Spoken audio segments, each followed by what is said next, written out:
Hi, Julie Jones from SSB Performance, Smarter, Stronger, Better Mindset Training. Here at this week's Mindset Made Simple Tip of the Week, brought to you by Game Day Sportswear. Go to shopgameday.net for everything you need. T-shirts, water bottles, a license plates holder, you name it. Gina and Kim can make it and ship it to you wherever you are in the country. This week we're talking about what do you broadcast? And we're going to talk about 5 ways that we can ensure what we broadcast is a frequency that we want others to work in or with. And I know this.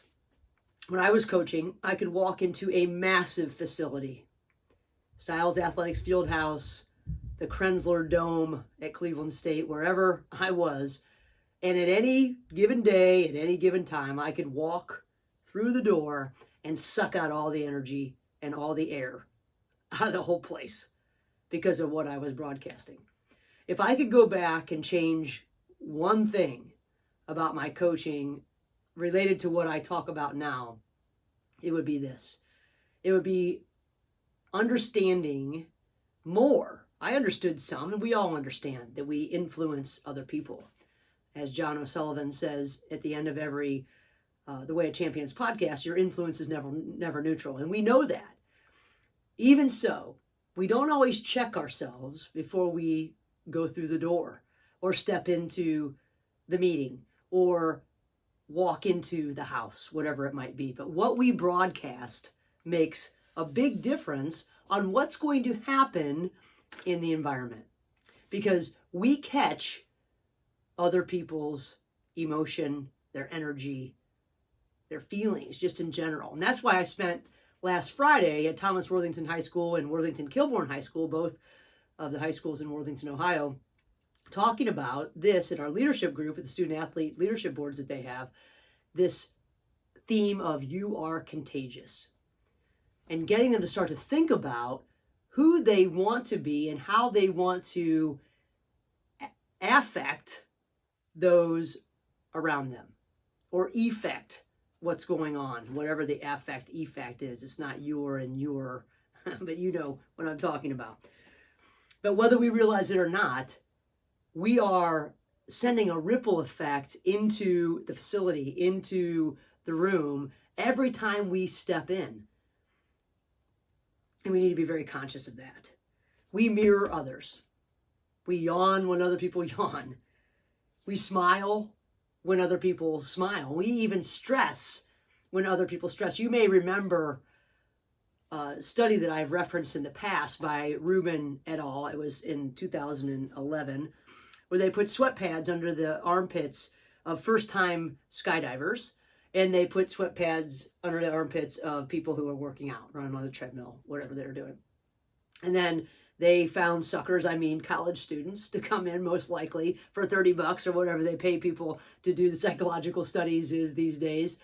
But they had people come into the lab and smell both of these sets of sweat pads, and then they showed them different pictures that evoked some sort of emotion.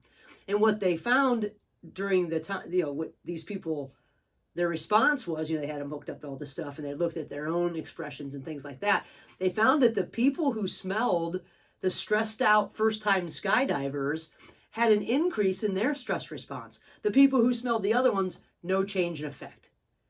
So we know that we yawn when other people yawn and we smile when other people smile. That's just part of life.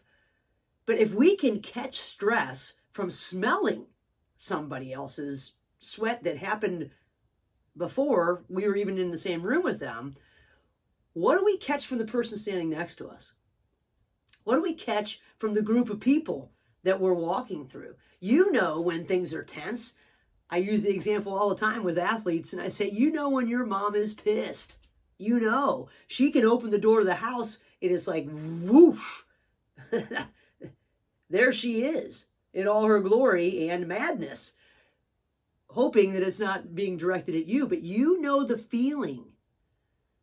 And we know that that makes a difference on our performance and the performance of everyone else as well. Neuroscientists have found that the brain's neurons activate when we observe somebody else's emotion. And just think of this example. You're at a bar and you're watching a game with a group of people.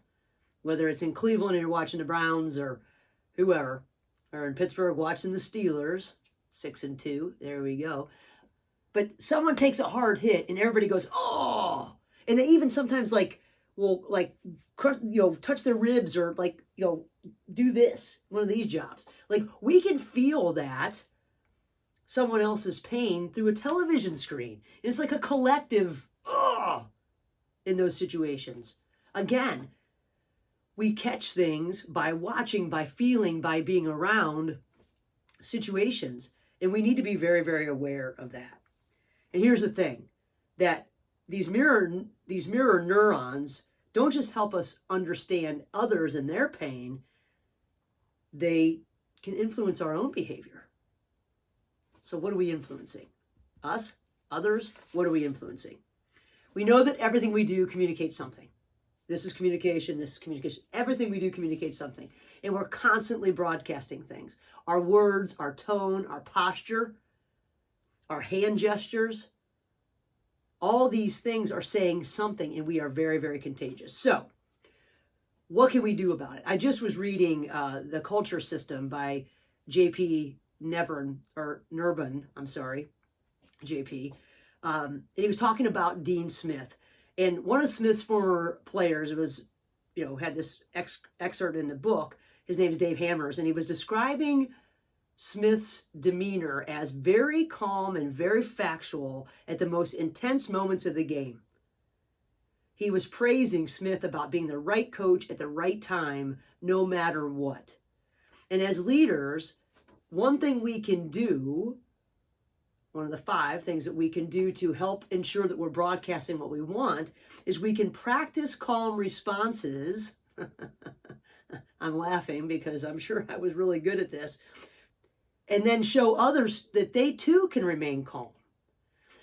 Hammer said that Smith was so quick to look for solutions and to analyze that he didn't allow fear or frustration or anger to overtake things, because he was working. He was doing his job.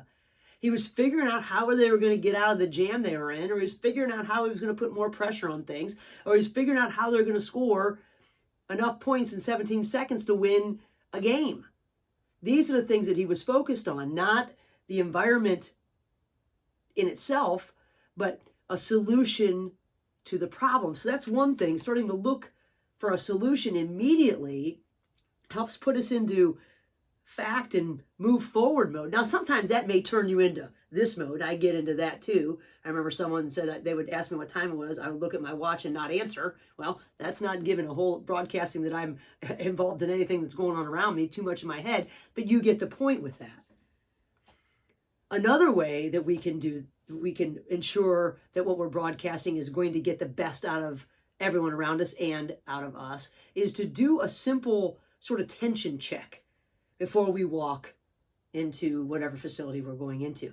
Is your jaw tight? Or your shoulders tight? Do you feel something in your gut? And we could do a really quick, rapid relaxation. Something really simple, like on an inhale, tighten everything up.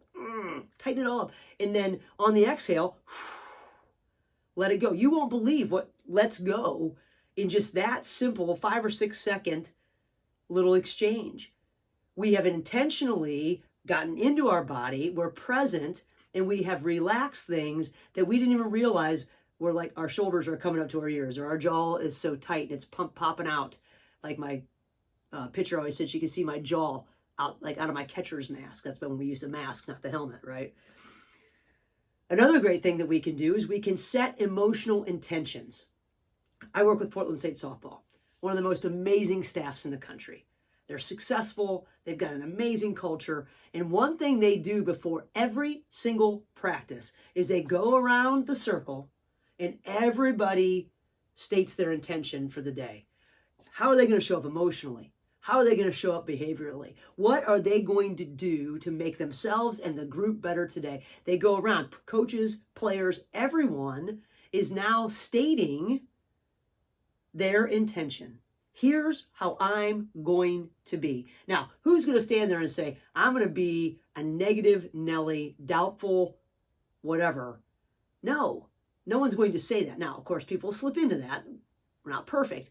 But when they're stating their intentions, they're going to look to make that true. We don't like dissonance. We talked about dissonance a couple months ago. We want to do what we say we're going to do, and we look for opportunities. We're stating our intentions.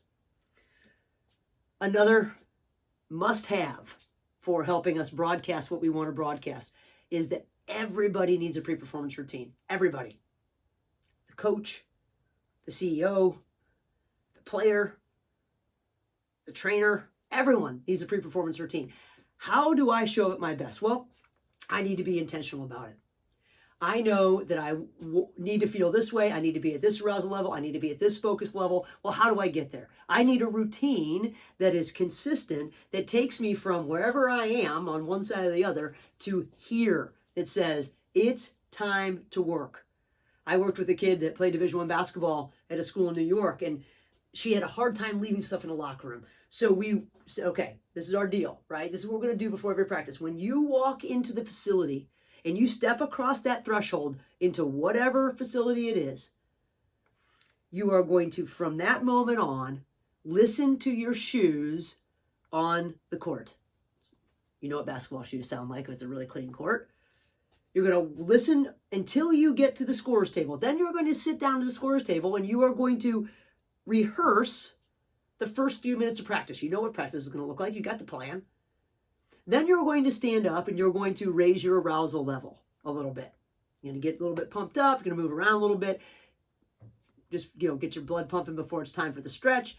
Then you're going to go talk to the assistant coach and talk about what the plan is and how you're going to do this, that, or the other. So we've got step, so that when it was time for the whistle to blow, the stuff was outside and I am in player mode. This kid was in player mode after step 1, 2, 3, 4, whatever it was. Not difficult stuff, simple. But everything's got a reason. We're planning and we're ready to go. Finally, we can track our emotional patterns. This sets us up to learn what hijacks us, what pulls us away. Where do we start to get stressed? Where do we get tense? What is it that pulls us into that mode that broadcasts stuff that we don't want broadcasted? Or puts us into the mode that helps us suck all the air and energy out of a facility? If we can make notes at the end of every day, okay, what happened? How did I feel about it? Or what put me into this situation a little bit? How did I get there? I can start to put some twos and twos together to see that when this happens, I'm not who I want to be. So when this happens, I've got a plan for it. We're back to our implementation intentions. When, then, if, then, whatever it is. But what this does is identifies situations that challenge us emotionally, and it allows us to prepare. It gives us a chance to put in the pause between the stimulus and the response, like author Viktor Frankl says in Man's Search for Meaning. And that pause is success. It changes everything. Stimulus, pause, implementation, intention, response. Think about that for just a second. We set the stage, we set the tone, we set the frequency, whether we're the leader or not. It could be the people at the end of the bench. It could be the people at the end of the boardroom. No, all of us influence what's going on around us. As Trevor Moawad said, we've got to have an inner ad campaign that fends off everything else, but we also have to exude what we want others to respond to. Your influence is never neutral.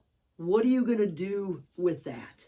That's the question. I am certain that sometimes, as John Gordon would say, I was the germ instead of the vitamin C. I am certain of it too many times.